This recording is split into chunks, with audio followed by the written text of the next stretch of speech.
Hello everyone. Today we're going to do GitHub. This is part 1 and we're just going to learn how to sign up for GitHub, make a new repository, clone the repository, make changes, add files, commit, and then push those files up to github.com.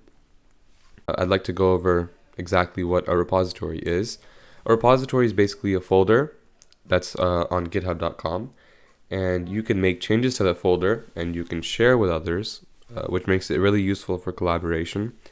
It keeps tracks of all your changes and who made those changes. And it's really easy to share your files with others. You can revert your code back to a previous commit. So if something goes wrong and you screwed up the code, you can always go back to a previous version of your code. It's also really good for open sourcing, and it's easily accessible.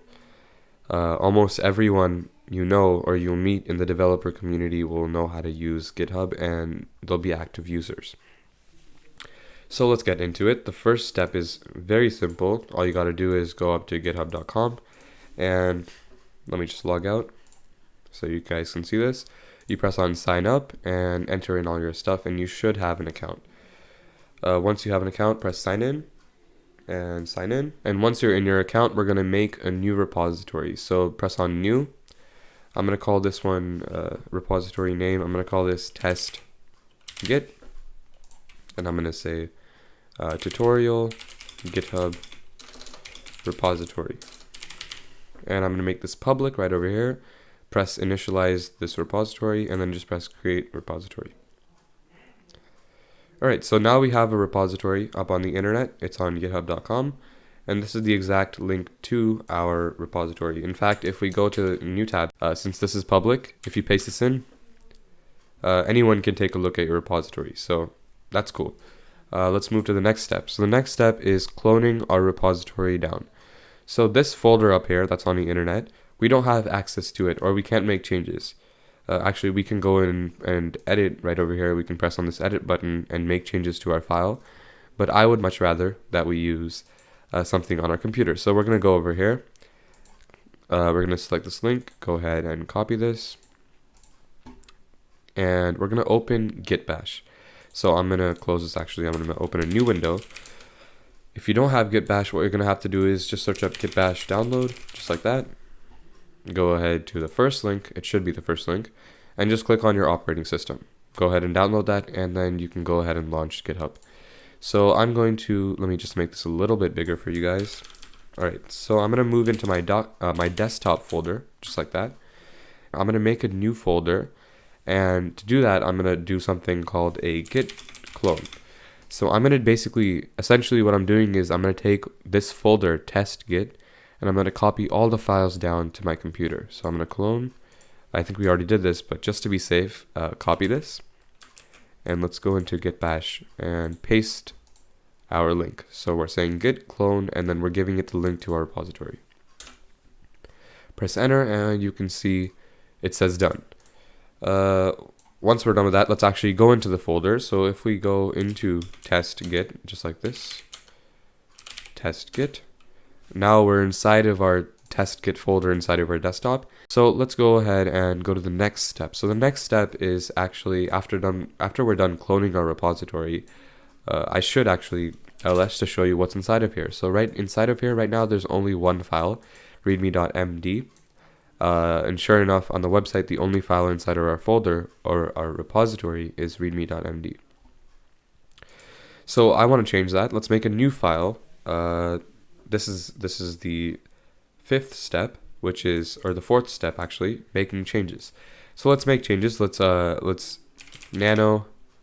make a new file. Let's call it newfile.txt. And for you guys that don't know what Nano is, it's just a simple text editor. So we're making a new file.txt, and I'm going to say new file Armeet 2019. It's actually pretty close to being 2020.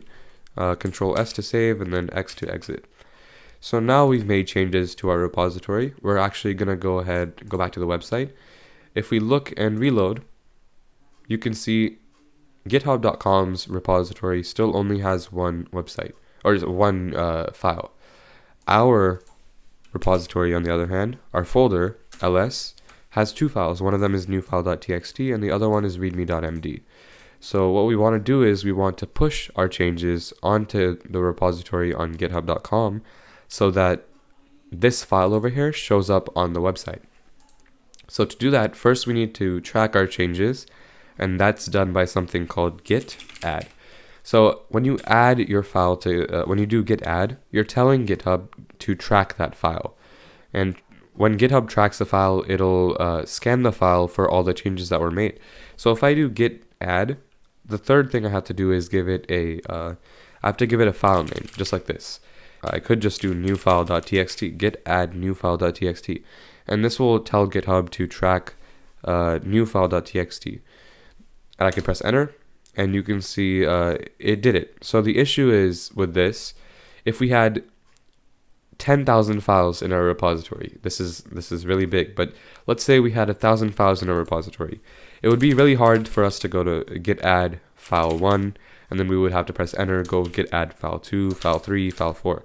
So thankfully they made a little feature where you just do git add period, and it'll add every single file in your repository to the GitHub tracking. So this is what I stick with, git add period, and just press enter. It'll add all your files to GitHub. Next step. So once we've told GitHub which files we're tracking, we're going to go ahead and actually commit our changes. So we're going to make the actual commit. So we're logging our changes basically. So to do that, we have to do git commit, just like this. And we always have to get we always have to give git commit a message. So commit with a message -m, and we're just going to say first commit to this repository. Press enter, and you can see it created mode, and it says one file changed. The last step we need to do, actually, let's go ahead and just to test. The file still isn't there. So what we have to do now is we went ahead and told GitHub we changed this file. Then we went ahead and made a commit. So we committed a change. Now we need to push those changes up to github.com. So that's really simple. You just do git push. It might take some time. And once it's done, it should say done. Just like that. And yep, we're done. Now if we reload the page, you can see we have 2 files up here. And this is, if you go up in here, you can see it says new file Armeet 2019. And that's exactly how our file over here looks. If you go ahead, nano new file.txt, you can see it's the same, new file Armeet 2019, and go back over here, new file Armeet 2019. That's how you push your files up to GitHub. So let's cover over exactly what we've done in this video. So we've done signing up for GitHub, making an account. We've made a new repository. We've learned how to clone the repository down. So take the repository that's up on github.com and put it on your computer for later use. We've learned how to make changes to files, track our changes, or basically tell GitHub to track all the changes you've made to those files.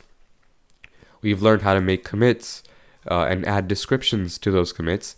In fact, if we go over here, you can see where the commit messages go. They go right over here. You can see first commit to this repository. And if we change this to something else, it would show up something else over here. We went over how to push our files to github.com. So take all of our changes that we committed, and we learned how to actually take those changes and push it to the repository up on github.com. So it's important to remember to do these 3 steps, 5, 6, and 7. These are all you have to do. And I'll just type up the commands for you guys. That's just git add period. Git commit, you're going to say message over here. And the last step is just git push. So that's what we went over this video. Thanks for watching. And I'm going to have a playlist on my channel with all my GitHub tutorials. Go ahead and check that out. That'll have the rest of the videos. Thanks for watching, and see you guys later.